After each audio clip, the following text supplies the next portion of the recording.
Good afternoon, and welcome to the City Club of Cleveland's 2024 State of the City, presented by PNC Bank. It's Thursday, March 28th, and I'm Kristen Baird-Adams, President of the Board of Directors of the City Club, where we are devoted to conversations of consequence that help democracy thrive. On behalf of the City Club staff and board, we're particularly honored to introduce this year's State of the City as we are broadcasting live from the Mimi, Ohio Theater at Playhouse Square. Just steps away from the City Club's beautiful new home at 1317 Euclid Avenue. And of course, we are all proud to provide this important platform for Mayor Justin M. Bibb to update fellow Clevelanders on the progress of his administration during his second year in office, and to provide insights and perspectives on his vision for our great city and the opportunities and the challenges that are ahead. This year's State of the City is taking place at a remarkable time for Cleveland. The NCAA Women's Final Four tournament is almost ready for tip-off. The Guardians opening day is around the corner. Our beloved Cleveland International Film Festival will open right here in Playhouse Square in just a few days. And our region is preparing for a once-in-a-lifetime total solar eclipse. No doubt the energy that surrounds our great city is infectious. But of course, like all urban centers, we face our share of challenges.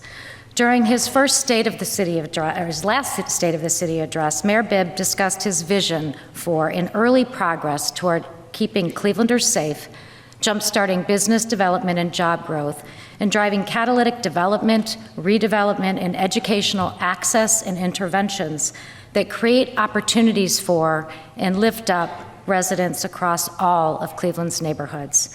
Mayor Bibb reinforced his optimism in his administration's ability to get this right and meet this moment, both today and for generations to come. Today, we will hear directly from the mayor about his progress. Following his remarks, we will be joined by Cleveland State University President Dr. Laura Bloomberg, who will lead a conversation with Mayor Bibb during the second half of the forum. Together, they will dive deeper into the mayor's priority issues, and throughout the conversation, we will hear directly from Cleveland residents about their unique stories, how they're contributing to the work across our communities. And of course, in keeping with City Club tradition, we also will hear their direct questions for the mayor. Neighbors, members, and friends of the City Club of Cleveland, it's my pleasure to welcome you to the 2024 State of the City.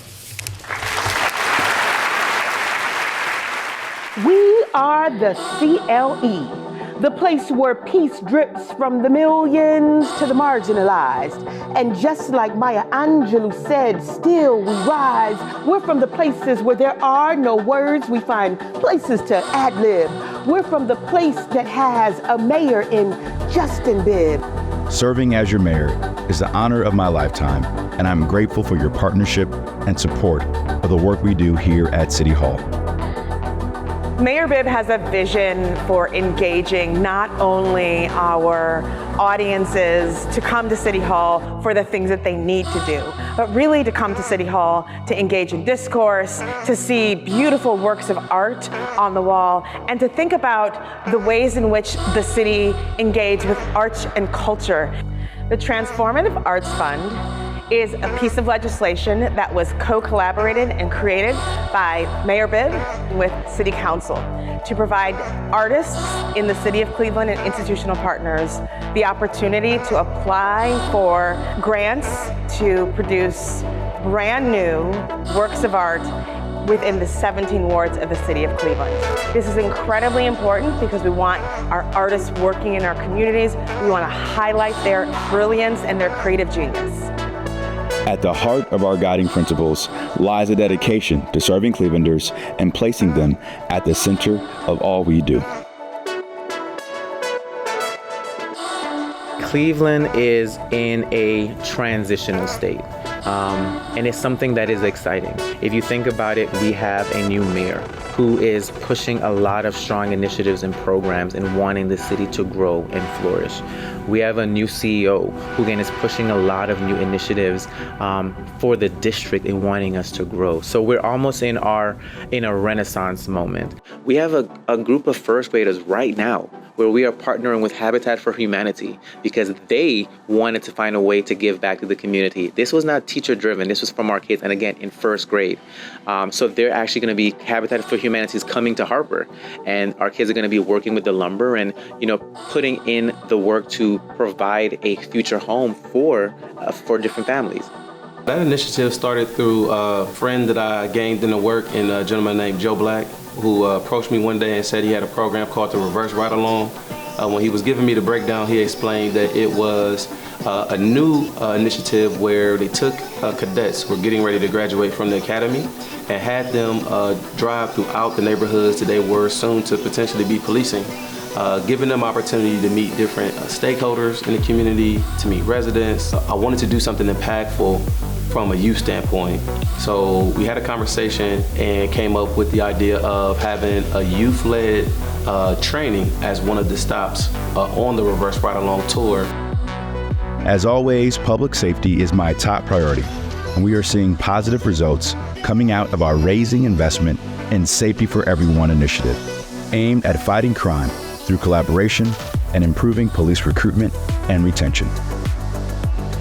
We've pretty much replaced half of our fleet with these brand new trucks, which they look nice, they ride great, and they also have what we call the power load system, which really reduces the stress on the medics.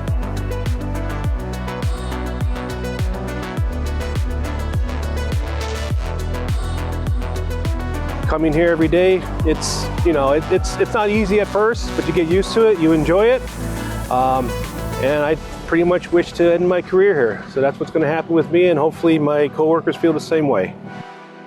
We are the place that continues to rise. We are the orange and the brown. We are the Cavs and the Guardian town. We are the places that even in the dark, we find light. We invest in policies that paint hope in communities where people grapple to find ways to cope, and the strongest of our families from suburbia, urban, or rural find themselves against the rope. We are the CLE, transformational, the CLE, inspirational, the CLE, motivational, the CLE, educational. It's to lift every voice and sing. It's the reason why Martin says from every mountaintop, let freedom ring. It is the singing single mother who knows she belongs, but still she's asking where. It's our urban planning. It's our murals on cityscapes. It's open recreational centers for youth to escape. It's after-school voices. It's drumline choices. It's church choirs where the broken hearts rejoices. We are the CLE. It's nonpartisan. It's bipartisan. It's all partisan because every one of us is a different type of CLE artisan. From our lakefront to our neighborhoods, the future of Cleveland is bright. From our lakefront to our neighborhoods, the future of Cleveland is bright. Every community, every neighborhood, our streets to highlight. From our lakefront to our neighborhoods, the future of Cleveland is bright.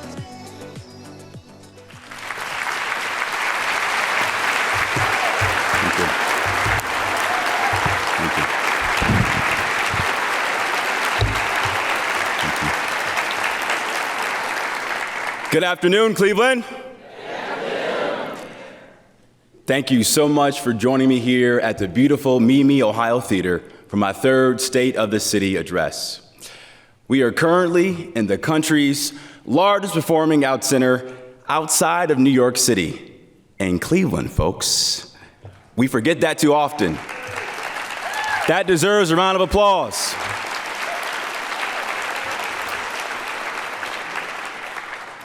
The work we are doing takes a village.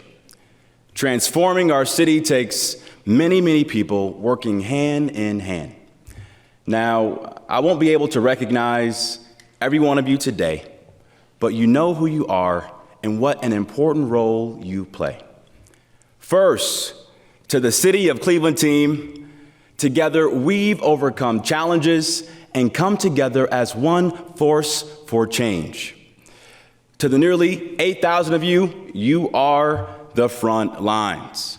From plowing the snow and picking up the waste bins, to the teams who maintain our parks and our public spaces, to our heroes in EMS, fire, and police. You are the heart of Cleveland, and I couldn't be more grateful for your unwavering commitment. To my esteemed colleagues on City Council, thank you for your collaboration and for serving the residents of Cleveland so faithfully.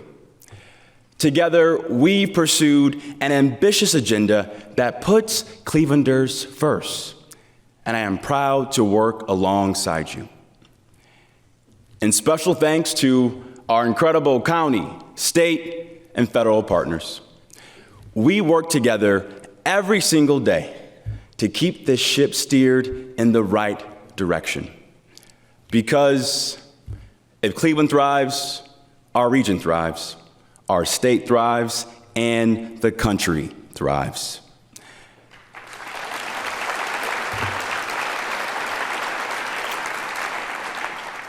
And above all, thank you to every resident of Cleveland. It remains the honor of my lifetime to serve you. As a son of this city, I've witnessed too often in others a feeling that we are a city past our prime, a sense that our best days are behind us. But I strongly push back on that thinking every chance I get.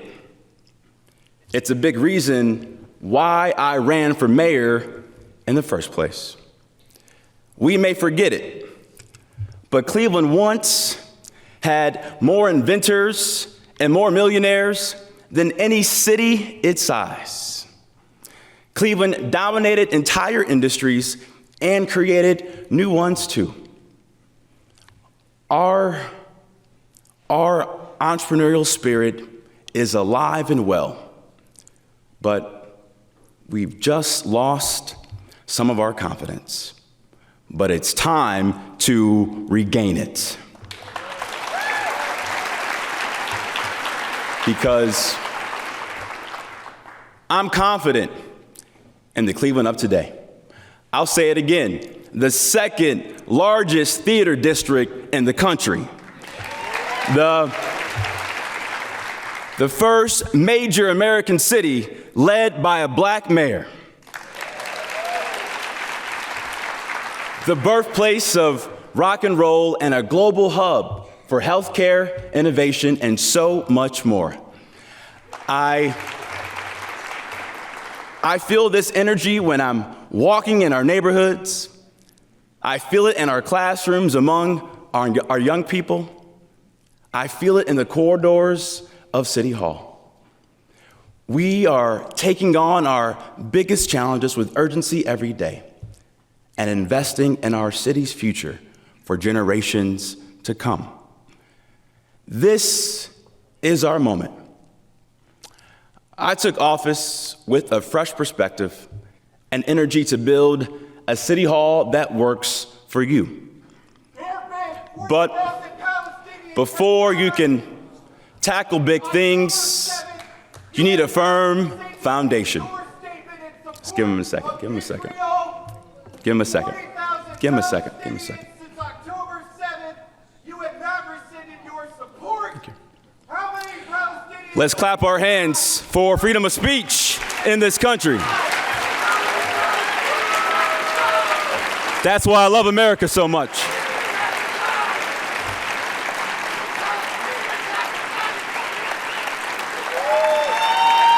That's right. That's why we love free speech. Now, where was I? So when I got to office, in my first week at City Hall, the roof was literally leaking buckets of rainwater. In the first 6 months of my term, I was in a hurry to get everything done. We needed urgency. Don't get me wrong, we still do. But just as important is leading with purpose and patience. Building trust and relationships takes time.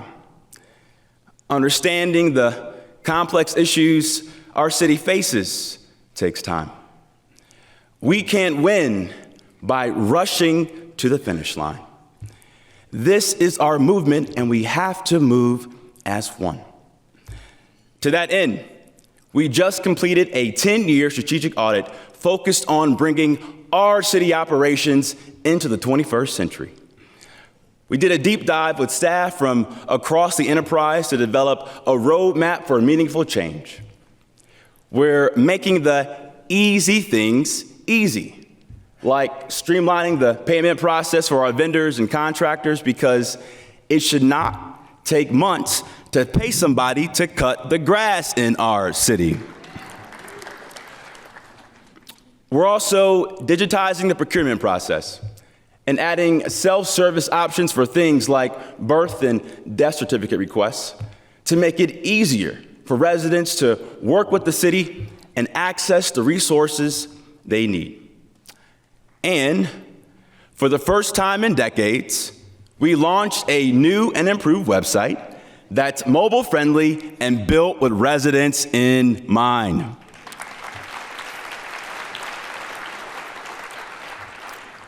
And I'm pleased to announce that next week, we are launching the first iteration of our new open data portal to provide the public with increased transparency and easy access to a wide range of city records.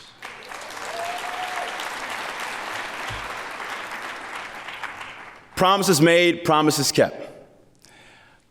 Our city service hotline 311 is now available 24/7, 7 days a week, and we are close to launching a web version that allows our residents to report and track the status of requests just as they would a FedEx package. And for the first time since President Eisenhower, we reevaluated our trash collection route system to provide more consistent service that doesn't have our teammates working into the night. We've updated our HR practices to attract and retain the best and brightest of public service, including modernizing our vacation and parental leave policies. But here's one of my favorites. I hope you all have enjoyed the new smart parking system all across downtown Cleveland.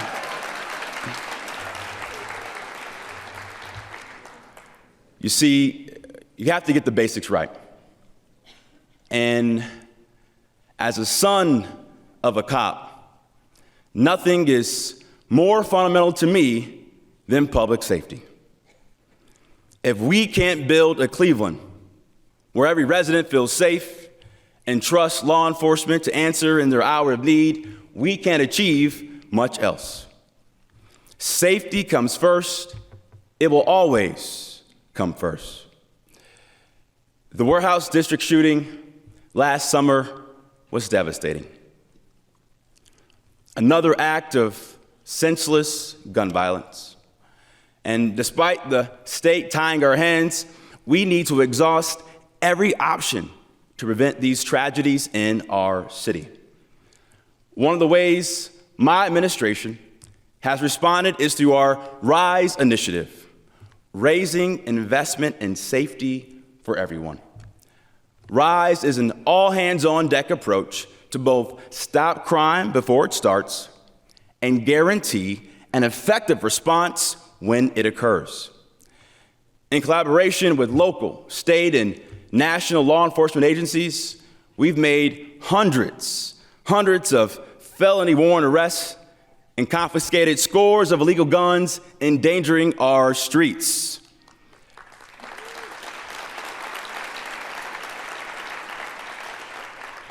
For the first time in decades, city administration, police leadership, and both police unions, the Cleveland Police Patrolmen's Association and Fraternal Order of Police, worked together on an agreement to support officer retention and recruitment. The agreement increases wages by up to 14% for all officers, raising overall pay by up to 25% in just 2 years. Just 2 years. We've also established 12-hour shifts for our officers, meaning more time off, less costly overtime payments, and ultimately safer neighborhoods. This dynamic model spreads out staffing and increases police presence on our streets. In fact, we're not far from optimal patrol numbers in our 5 districts with this change.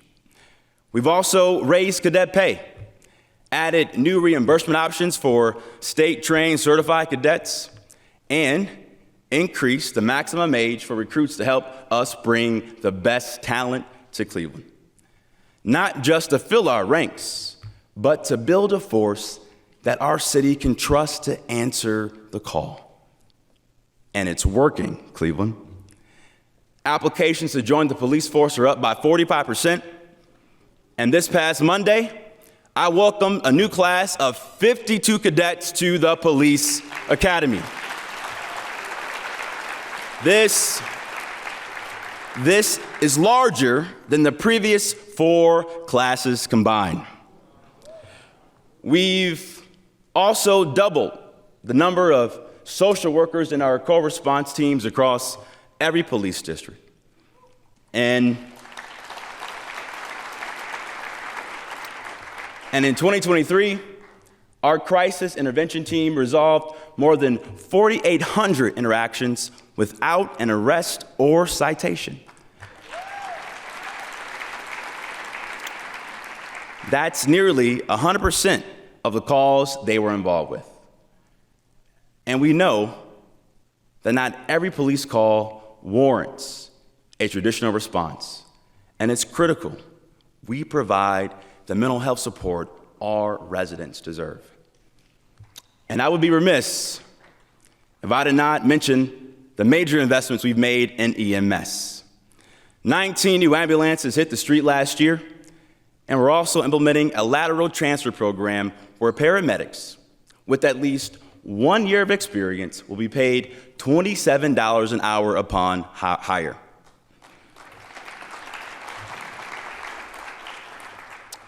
We know that partnerships are key to delivering on our promise to keep Cleveland safe. Last year, we expanded ShotSpotter into all 5 police districts and grew our smart camera sharing program, integrating more than 2,300 cameras at convenience stores, churches, retail shops, office buildings, and residences all across Cleveland. And the latest police data shows that nearly 40 lives have been saved in our city due to faster response times thanks to ShotSpotter.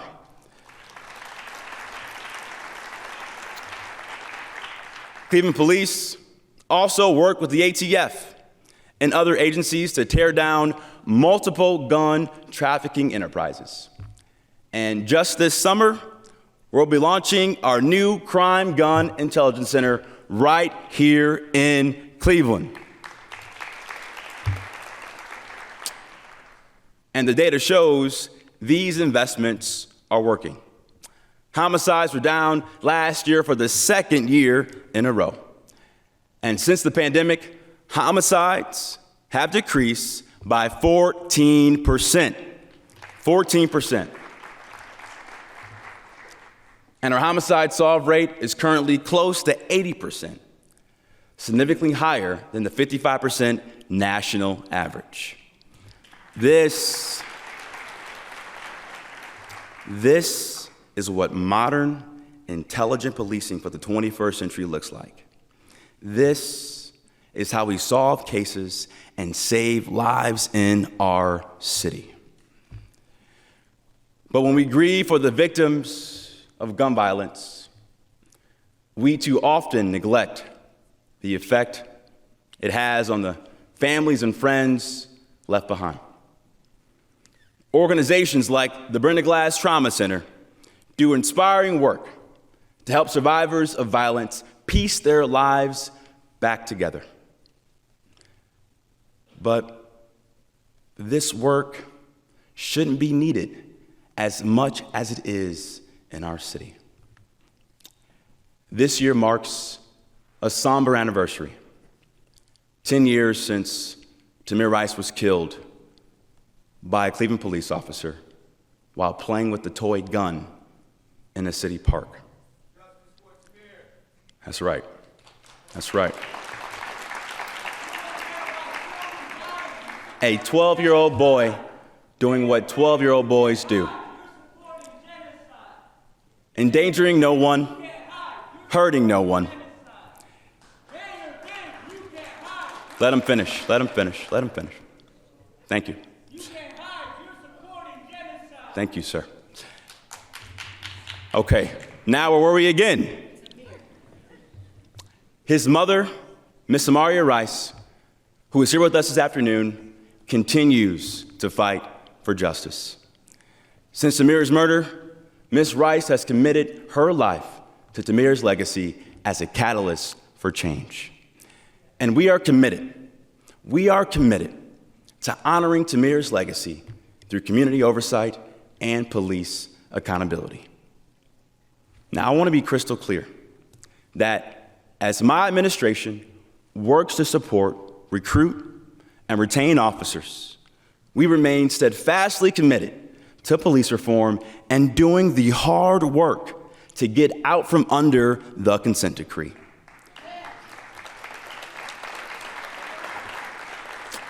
We all have the same goal: safer communities.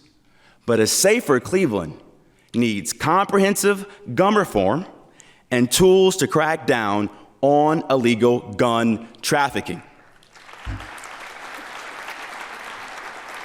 And as mayor, I work with anyone in the legislature, regardless of party or politics, who has a passion and sense of urgency to solve our illegal gun problem. It's time for us to put people over politics on this issue once and for all.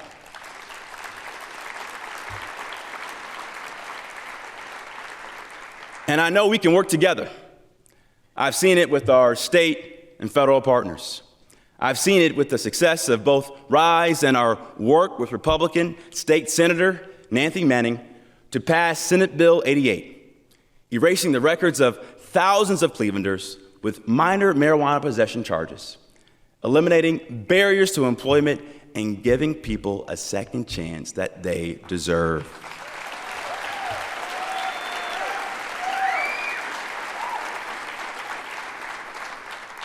To deliver on public safety, we need to foster community and fix systems where they are failing people. As a first step, we've established a $10 million neighborhood safety fund to provide sustained support for evidence-based programs that address the root causes of violence in our community and meet residents where they are. Last year, we allocated the first $1 million in grant making to 29 community programs, and I've been so blown away by the work that these organizations are doing. Hank Davis started the Icons program in 2002 with the mission to make a positive impact on the community as a violence interrupter. Today, Icons focuses on the work of preventing violence by getting ahead of it. Through a mentorship program at Hannah Gibbons Elementary School in Collinwood, Hank works with a group of 4th and 5th grade boys, many of whom have experienced significant trauma to offer new opportunities and a sense of community. Most of the young men who come through ICON's program graduate from high school. Many are now in college or working in the trades. You see, programs like this work, and through the Neighborhood Safety Fund, we can expand them from the ground up under the leadership of people like Hank.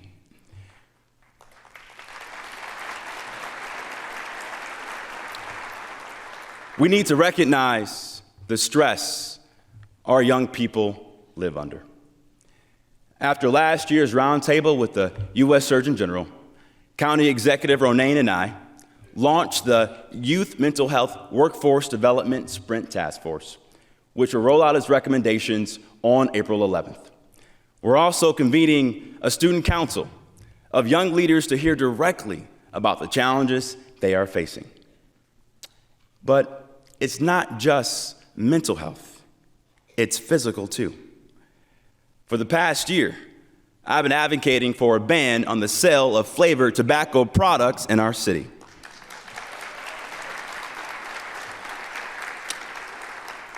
And as we all know, the tobacco industry has a long track record of marketing to communities of color, getting us addicted at a young age, so we'll provide a steady stream of profits, regardless of the cost to our health. Cleveland has one of the highest smoking rates in the country at 35%. 35%. 3 times the national average. Illnesses caused by cigarettes are the #1 killer in Cleveland. Not guns, but cigarettes. And I remember watching my pops come home every night with a fresh pack of Newports. My dad died at a very young age. My grandfather died of lung cancer. I know the impact tobacco can have on a family firsthand. And despite the fact that the Republican Ohio legislature just overrode Governor DeWine's veto to preempt local control of tobacco, we are not giving up in Cleveland.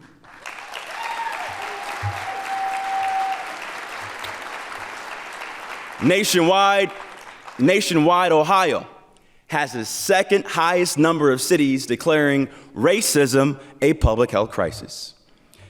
If we believe this, we need to demand a statewide tobacco control policy once and for all.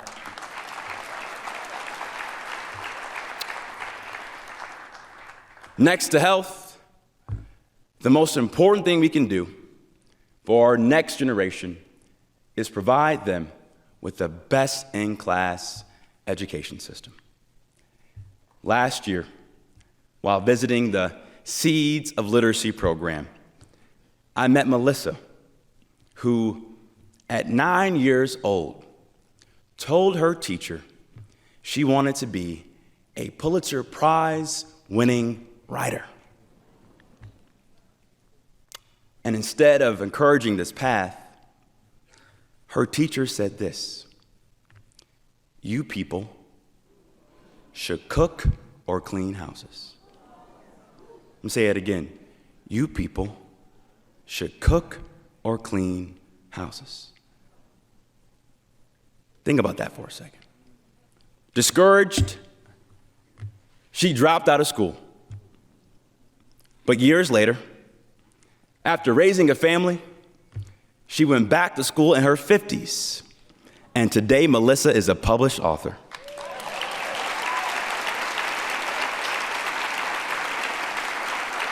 You see, we need a system that respects and uplifts the hopes and dreams of every student. Students like Melissa deserve inspiration, encouragement, and attention. And I believe we can achieve this goal under the leadership of Dr. Warren Morgan. He brings He brings the fresh perspectives and diverse experiences we need to deliver the high-quality education every Cleveland student deserves. And as you know, we have hard but necessary choices to make to ensure our children's success.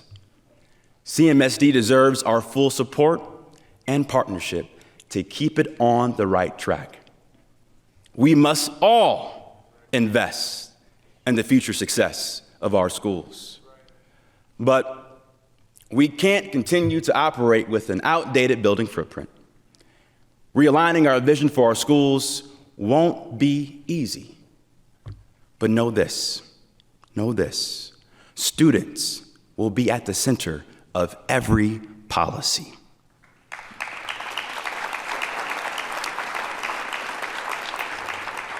Our schools were built in an era when Cleveland's population was triple the size. We are overdue to adjust for the here and now. And instead of allocating funds to keep up aging buildings, let's fund after-school programs and tools for teachers.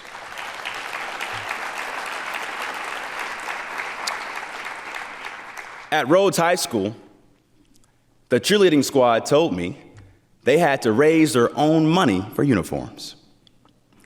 Countless principals have told me they can't afford the latest version of textbooks for their students. That's not right. Our kids deserve excellent resources across our schools, from Collinwood to West Park and everywhere in between.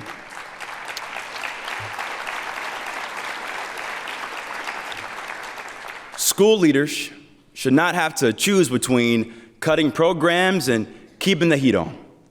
And I'm confident in our kids and what our schools can achieve when they have the resources they need.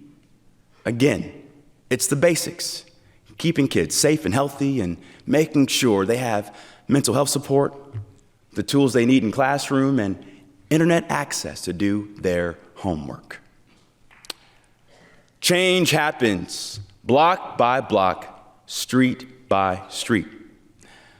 Over the summer, I walked through each police district on public safety walks with my cabinet, knocking on hundreds of doors and talking to residents about their concerns. And do you know what I heard the most? Not concerns about police presence or crime, but a continuous refrain of that house, that house, that house over there. Residents are concerned about the abandoned, neglected houses in their neighborhoods, many of which become hubs for illegal activity. You see, safety and the built environment are intertwined. And as we walk the neighborhoods, we address residents' concerns in real time.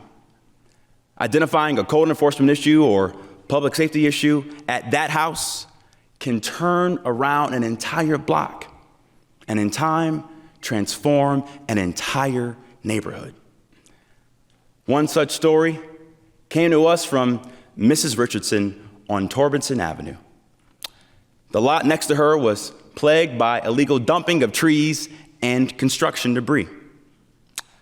Our building and housing team investigated and found that the materials had been dumped by an out-of-state contractor that was fired and skipped town, leaving behind a whole hot mess for Mrs. Richardson and her neighbors.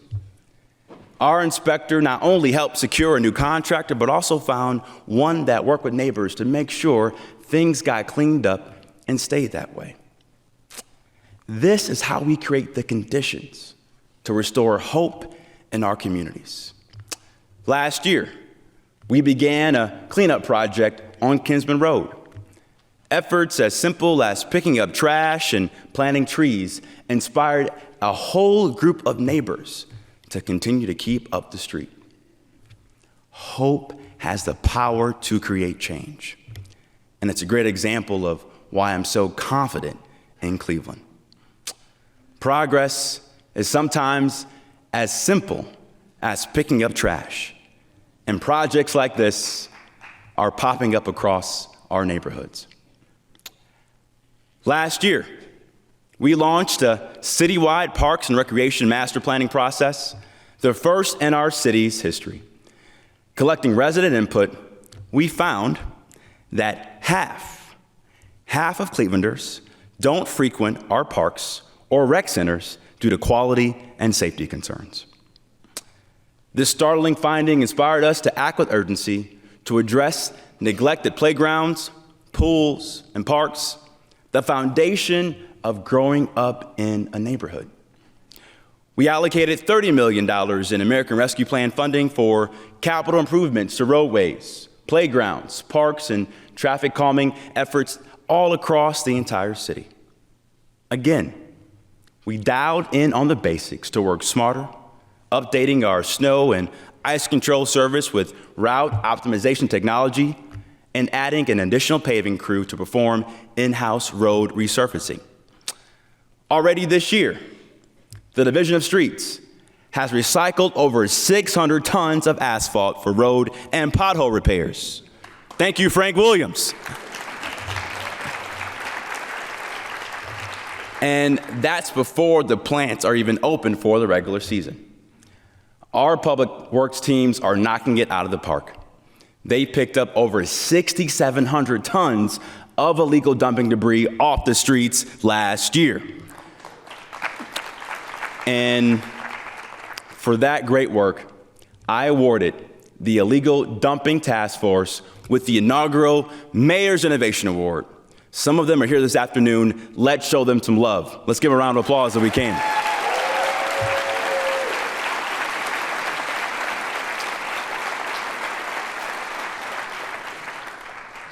Our $50 million site readiness for Good Jobs Fund will clean up thousands of acres of vacant lots and brownfields into shovel-ready sites with the potential to create 60,000 jobs in our neighborhoods. This is how we get Cleveland working again and working for everyone. We've also implemented a new municipal income tax credit program, which reduces the amount of income tax a business pays to the city as an incentive to create and retain good jobs. And these credits are already delivering results. City Council recently approved both property and income tax credits to bring international food solutions, along with 225 new jobs to the central neighborhood.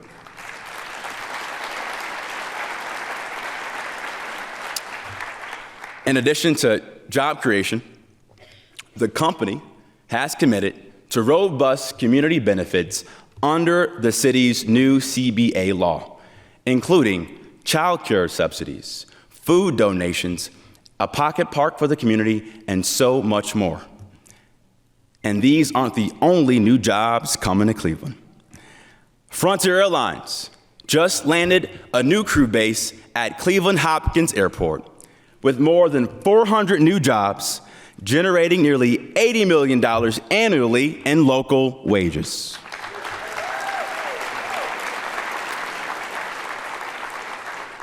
"2024 is all about jobs, and we're making changes to our economic development process to create the conditions for growth in our city. We're hiring a director for business attraction and growth, creating a team of neighborhood-based economic development specialists, and streamlining archaic permitting processes and outdated building codes to make starting a business in our city easier.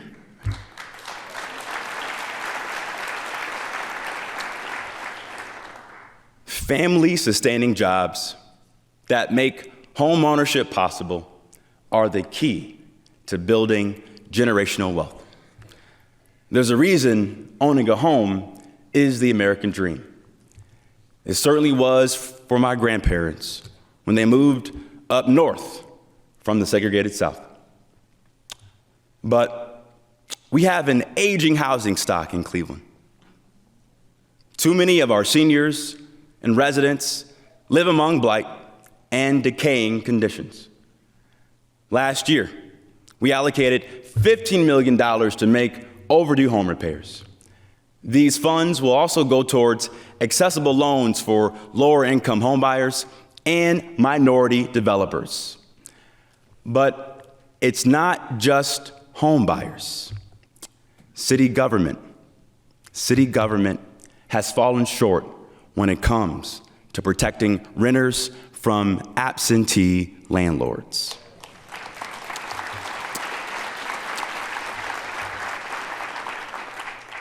Residents and our city's housing stock have suffered as a result. With council support, we recently passed Residents First, new legislation that ensures that every resident, regardless of their address, has access to high-quality housing. The comprehensive housing reform package closes loopholes that have allowed predatory landlords to take advantage of our residents. It puts a stop to a disturbing trend of out-of-town investors and local slumlords acquiring Cleveland homes, renting them out, and allowing these properties to deteriorate. Before, the main way we held slumlords accountable was to bring them to court. But guess what? If they don't live here, they don't show up. Councilwoman Gray had to go all the way to New York City to find a landlord who operated in her ward. Councilman Polincic sees folks from Belgium buying up properties in Collinwood. It's hard to hold people in Europe accountable for the conditions of homes here in Cleveland. So here's what we're doing. Today, whether you live in New York or Belgium, to rent property in our city, you have to identify an actual human being who lives in the county to be held responsible for the property.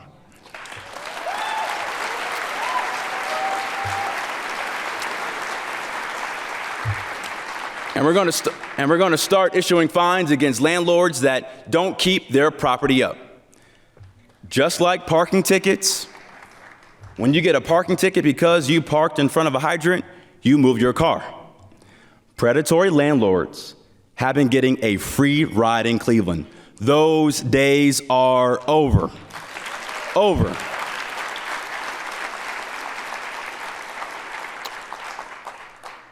It also sickens me to my core to think our children are still living in lead-infested homes. When it comes to lead, Cleveland will not tolerate noncompliance, and we're actively streamlining the process to make compliance easier, particularly for landlords with 1 to 3 unit properties. Lead inspections are a requirement for every landlord when they apply for a rental permit, and we will aggressively prosecute landlords that fail to follow this law. Last year alone, 50 property owners were issued multiple misdemeanor charges after it was determined a child at their property had been lead poisoned. And a few weeks ago, we got our first conviction, and there are many more in the pipeline. We are certainly turning the tables on negligent landlords. The pandemic exposed Cleveland's massive digital divide as well, and forced us to acknowledge that internet access must be a right, not a privilege. Last fall, we announced 2 major efforts to bridge this gap. First, we partnered with private telecom developer Sci-Fi Networks to invest over $500 million in a citywide fiber network reaching every home and business in Cleveland at no cost to the city and installed and maintained using union labor.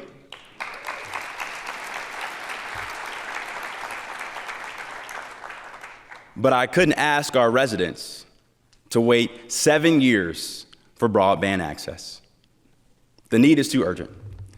Using federal stimulus dollars, we are working with nonprofit Digital C to expand our broadband network. They are offering high-speed internet across Cleveland for just $18 a month. It's already up in Glenville and Collinwood and will be available to every single Cleveland resident next summer.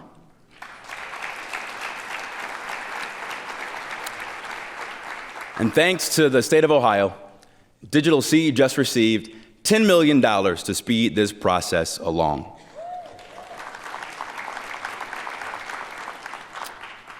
Clevelanders living in predominantly Black and brown communities are no longer forced to accept being overcharged and underserved for this basic necessity. And we're using the same public-private partnership model across all our work to deliver for Cleveland residents.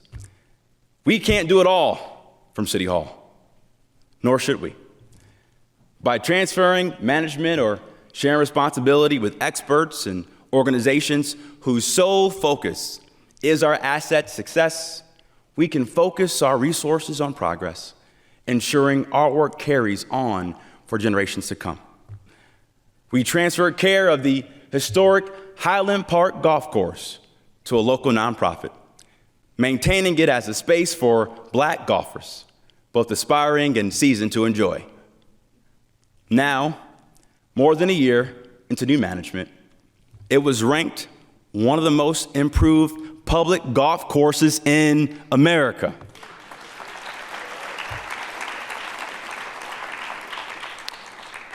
I was also proud to support Cleveland Neighborhood Progress and Burton Bell Carr in their purchase of Shaker Square to save this historic shopping center.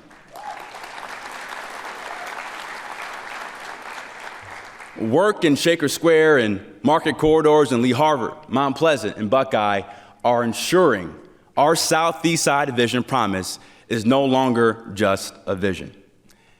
In addition to a $15 million ARPA investment in the Southeast Side, I'm pleased to announce that this afternoon we will launch a search for project teams to enhance several publicly owned properties in Cleveland's Lee Harvard neighborhood, totaling nearly $100 million of new investment coming to the Southeast Side.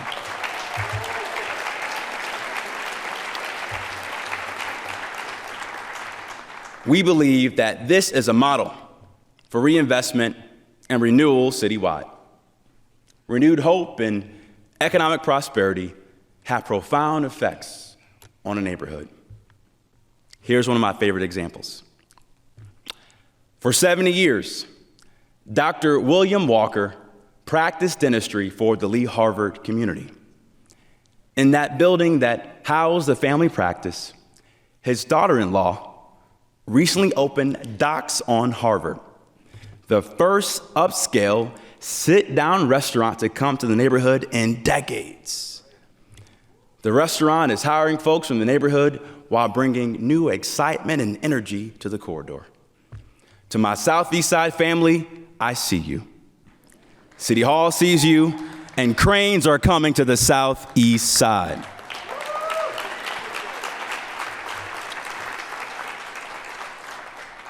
We are celebrating the vitality of the neighborhoods that I came from and working hand in hand to address the issues that we face. As a city, we have historically underinvested in our greatest assets. Our waterfronts are a glaring example. Our lakefront is a place where kids grew up fishing, where families went to grieve after losing a loved one, where Clevelanders from all walks of life gathered to watch fireworks on the 4th of July. Our waterfronts should be places of healing and community. But access to the lakefront is far from equal due to decades of division and disinvestment. Now, I know that in the last 100 years, there have been dozens upon dozens upon dozens of lakefront plans. Since Tom Johnson, I think. But I am confident that this is the plan. Here's why. We founded the North Coast Waterfront Development Corporation to carry the plan forward across changing leadership and administrations. We put people at the center of every decision. More than 5,000 Clevelanders told us what they want from their waterfronts. And taking a shore-to-shore approach, our riverfront and lakefront plans will work in tandem to holistically reshape our city. And by implementing the tax increment financing district passed by City Council on Monday, we're using a portion of increased property tax value to pay for the public infrastructure that plan requires. This is how we stop managing decline and begin to grow once again. The TIF district has the potential to generate between $3.3 to $7.5 billion over the next 40 years to make Cleveland one of the nation's finest two waterfront cities with additional growth to invest in neighborhoods and green spaces citywide. Real progress on our waterfront. And as chair of Climate Mayors, I'm committed to ensuring federal funding benefits communities of color and those most vulnerable to climate change. Our plans for the lakefront and riverfront are designed to prepare us to combat flooding and extreme weather. In fact, the city of Cleveland has pledged a 50% greenhouse gas reduction by 2030.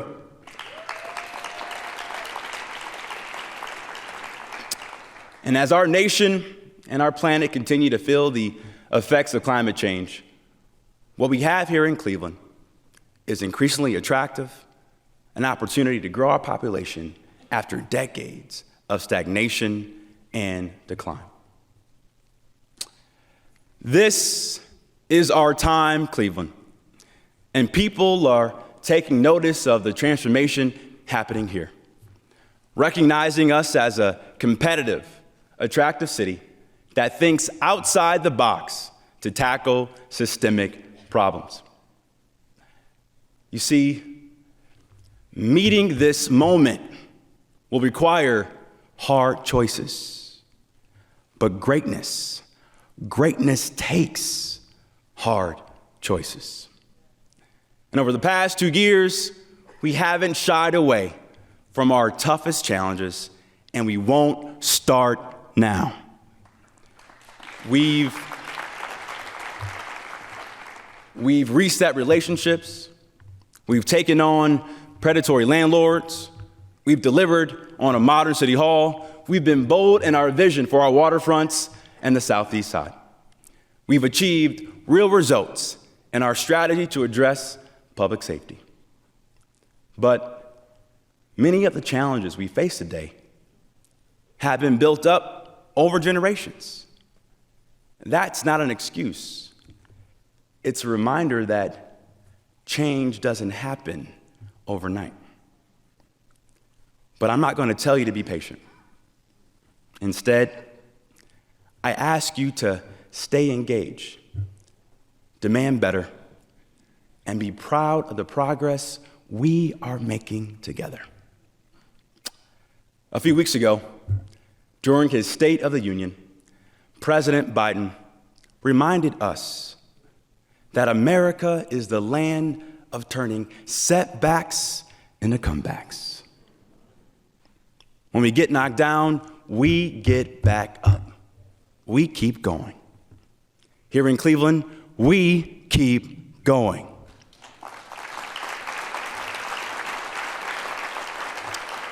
Together, we have set in motion a wave of renewal.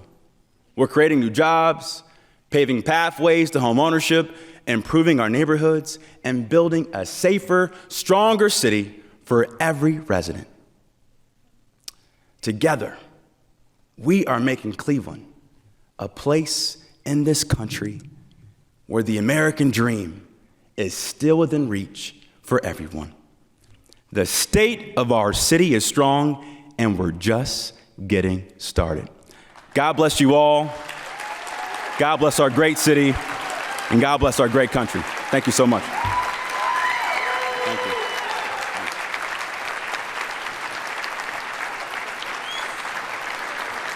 Thank you.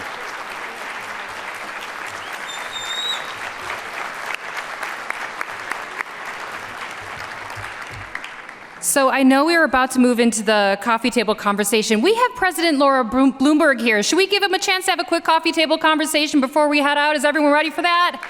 All right. For our live stream and radio audience, you are listening to the 2024 State of the City featuring Mayor Justin M. Bibb. We will be pulling away from the live broadcast right now, but we'll continue the conversation here at the Mimi, Ohio Theater at Playhouse Square. If you want to continue listening to the State of the City, you can join the live stream at cityclub.org. Moderating our coffee table conversation with the mayor is Dr. Laura Bloomberg, president of Cleveland State University. Dr. Bloomberg was appointed the 8th president of Cleveland State University in the spring of 2022. She has previously served at Cleveland State as provost and senior vice president for academic affairs, starting in the fall of 2021. Since being appointed university president, she has guided strategic initiatives that support the university's ability to create an academic community in which everyone can thrive and enrich the surrounding region. I think something that we all hold dearly here. So please join me in welcoming back our Mayor Justin M. Bibb and President Laura Bloomberg. Okay. All right, not over there.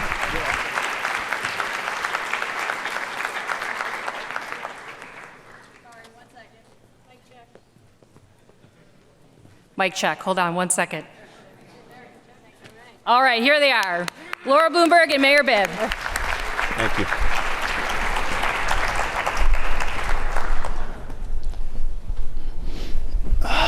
Hi, everybody. How about another quick round of applause for Mayor Bibb? Thank you. Mr. Mayor, Yeah. I have listened to or attended all of your State of the City addresses, and you continue to inspire me. Thank you. Thank you for all you do. Thank you. A quick question for you. You talked at the beginning about our need to regain our confidence, and I was backstage listening to you thinking, I'm not sure you ever lost yours. And I just wonder what you do every day to stay confident, optimistic, have the can-do attitude that you have. What is the best part of every work day for you? To me, I think about the people that are depending on our team at City Hall to deliver. You know, I think about the single mom trying to work 2 jobs to put food on the table. I think about the first responder who risks their life every single day to keep our city safe and secure. And so, you know, having them in mind, to me, is the best motivation I have to make sure I'm showing up every day to serve as mayor of this great city. As I was listening to you, I was thinking, a mentor once said to me, leadership is not a closed book exam. And you clearly signaled throughout your address that you lean on people. 5,000 people provided input on the waterfront. You heard from students. You've listened to your wise mentors across the city. And that seems like that's a big part of your leadership, yes? Yeah, one of the things I talked about throughout the campaign when I was running for mayor was we needed a government that truly centered every decision on resident voice. And I think the work we've done to engage residents on our waterfront process is a prime example of centering the lived experiences of our residents and some of the biggest issues we're facing at City Hall. Well, let's turn right now to some of those residents and the questions that they've posed for you. We're going to hear first it's a question about economic development, Mr. Mayor, and it's from Juan Molina Crespo, who is doing a lot of economic development work in the city, particularly over in La Villa Hispana. Let's hear what he has to say.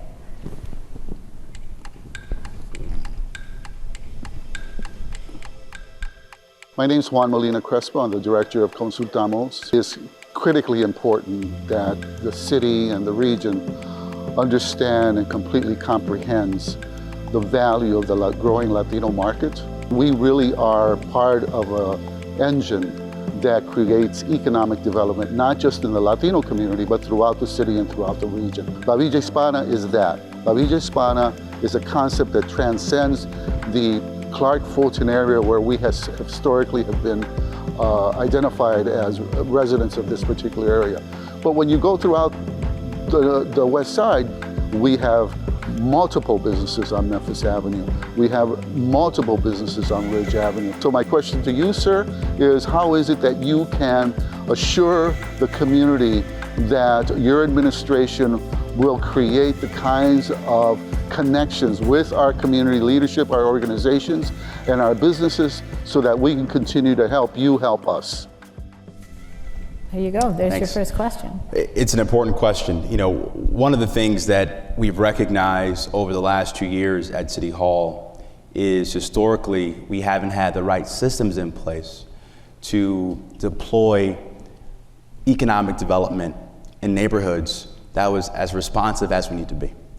That's why we were structuring our Department of Economic Development. So instead of having one person inside our Department of Economic Development focused on neighborhood-based development, having a specialist in every ward to identify what are the pain points, what are the opportunities, and how do we make sure that as we're creating economic development policy, they're based on feedback from residents.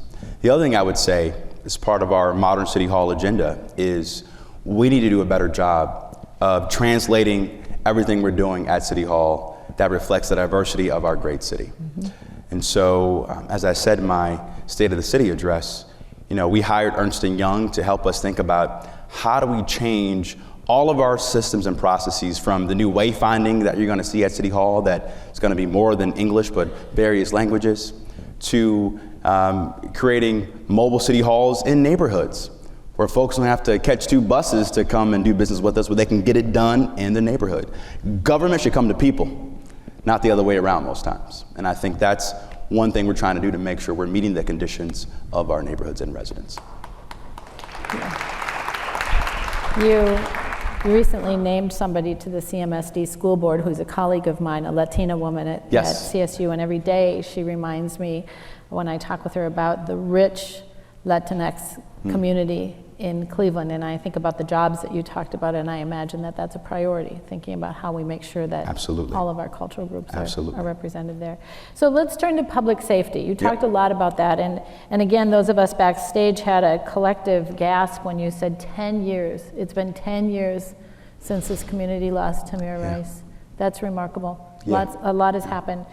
This question comes from Maisha Watkins, who is the executive director of the Cleveland Peacemakers Alliance, who's focused every day on public safety and peacemaking. Let's hear what she has to say.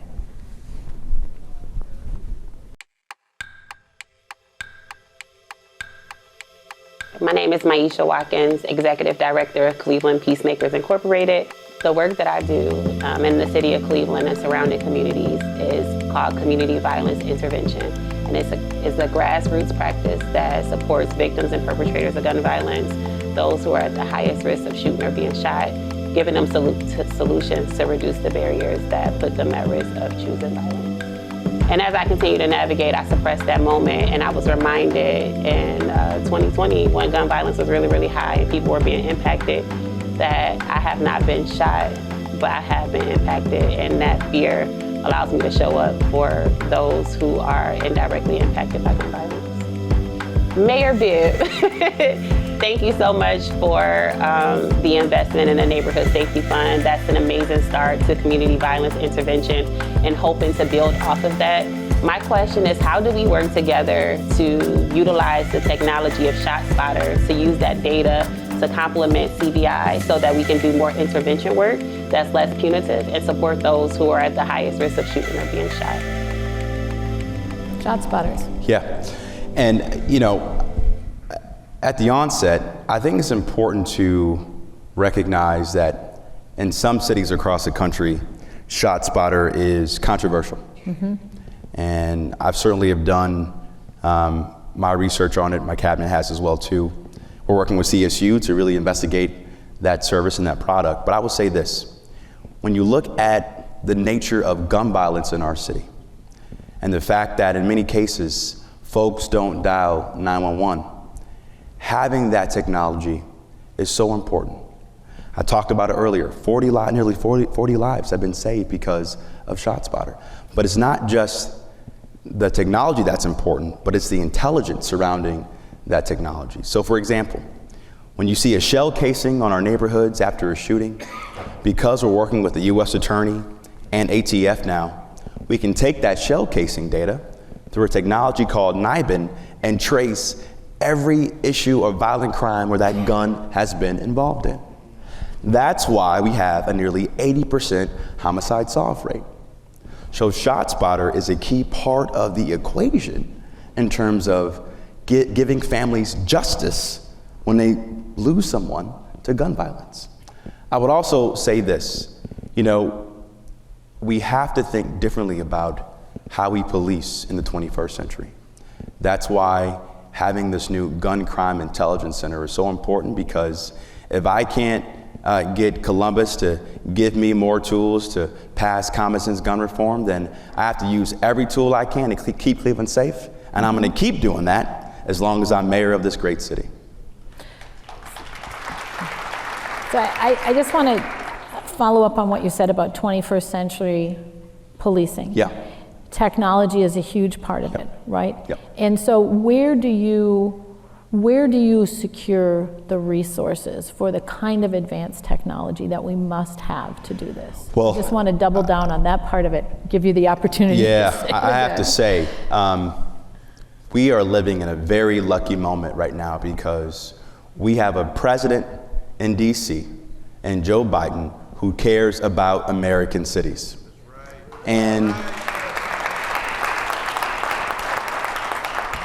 everything that we put forth in my administration, we would not been able to do it without the support of the federal government. And so it's so important that we work with the federal government and the state government to get more than our fair share in Cleveland. And so having that partnership has been very critical in terms of the investments we're able to get to really address public safety in our city. I'm grateful for the partnership. Yep. Right next door to Playhouse Square at CSU, and I know that our CSU Police Department and the Cleveland Police Department work closely together, and I'm grateful for that. Let's turn to education. You and I have talked a lot about this, and I think we share a fundamental belief that a lot of what will enable us to thrive in the future has its roots in education. The next person we're going to hear from is a junior at Cleveland School of Architecture and Design, Morgan Overby. Let's hear what Morgan has to say. I heard, that's my baby. I love that. I love that. Let's hear from your baby. So my name is Morgan Overby. I am in the 11th grade, and I live in Midtown, East Cleveland. My favorite part is the interactions that I get to have. My teachers, I love my teachers, students, they're all very interesting, and so it's really fun to go to school, and it kind of always has been. My plans for the future is to go to college. I would like to double major in psychology and political science, and then med school, and eventually become a doctor. The toughest part about being a student today is kind of balancing having access to all the answers online and trying to be honest. Because there's times where you're like, okay, I don't know the answer. I can look it up. But sometimes it's better to just fail and figure it out from there. My question for the mayor is, what are things being done outside in the city that is going to have an impact on the school district? I'd follow Morgan anywhere. Yeah. That's impressive. She should run for mayor. Give her a year or two. Yeah. Well, I think one of the things that we're seeing right now in education in general, and I know you're seeing this too, Dr. Bloomberg at Cleveland State, is the pandemic has really forced us to think differently about the value proposition of education. It has indeed. And I really believe that we should be pivoting the business model of education to really focus on ensuring every child has a plan for college or job when they leave CMSD. And I was talking to a group of students in the Red Room a couple weeks ago, and I asked them this one question. I asked them, if you could work and go to school at the same time in high school, earn while you learn, would you do it? Every kid raised their hand. Yes. So what does that tell me? It tells me that if you're a freshman at a CMSD high school and you want to be a AI machine learning analyst, we should be putting you in the Cleveland Clinic your freshman year of high school, shadowing somebody, exposing them early on. And so we're working very closely with our leadership at the Workforce Investment Board, CMSD, and others to really make sure that we are exposing young people early on, because the old saying goes, you are what you see. You are what you see. And if we don't do a better job of giving them that access, then we're undermining our potential to ensure that every scholar inside CMSD can achieve their own God-given potential. The other thing I would say, when the Surgeon General came to Cleveland to visit us last spring, I was just so moved by the challenges facing our students when it comes to mental health. And when I talked to a majority of the students, all of them told me that they would want a therapist for themselves and somebody in their house. Wow. It goes to show you how mental health and trauma is a major barrier for many of our young people in our city. And so the work we're doing with the county executive and the Workforce Investment Board to make sure we have a pipeline of behavioral health workers in this sector is so important, because if we don't have folks in the workforce development system that can serve these children, then we can't meet their basic needs. And so that's why the investments in Say Yes are so important, because really addressing the social and emotional supports are fundamental for any kid to succeed in today's world. Thank you for that. That's our hook. That's our hook. We've kept people long enough here. Thank you, Mayor Bibb. I guess we're done. I got 5 more questions, but that's cool. We'll stop. Thank you, Mayor Bibb, and thank you to President Bloomberg for being with us today.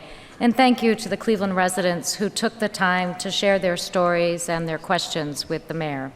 We'd also like to thank all of you who have joined us live here at the Mimi Ohio Theater at Playhouse Square, online or on our live broadcast at 89.7 WKSU.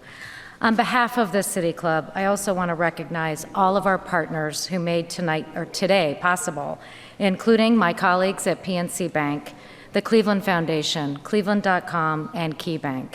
Additional gratitude to ideastream Public Media for their continued partnership and their support, as well as our generous hosts, Craig Hassel and the entire Playhouse Square team. There are many other sponsors and community partners listed in today's program whose support helped make sure that this event was accessible to all, including to so many Cleveland residents from all across neighborhoods in our great city. Thanks as well to our partners at City Hall, to the mayor's hardworking staff, and the wonderful Playhouse Square Redcoats, and of course, as always, our City Club volunteers. Finally, there are a number of wonderful programs, as always, coming up at the City Club. You can find out more, as well as access our archives, including that for today's program at cityclub.org. Thank you once again to Mayor Bibb and to Dr. Bloomberg. I'm Kristen Baird Adams, and this forum is now adjourned.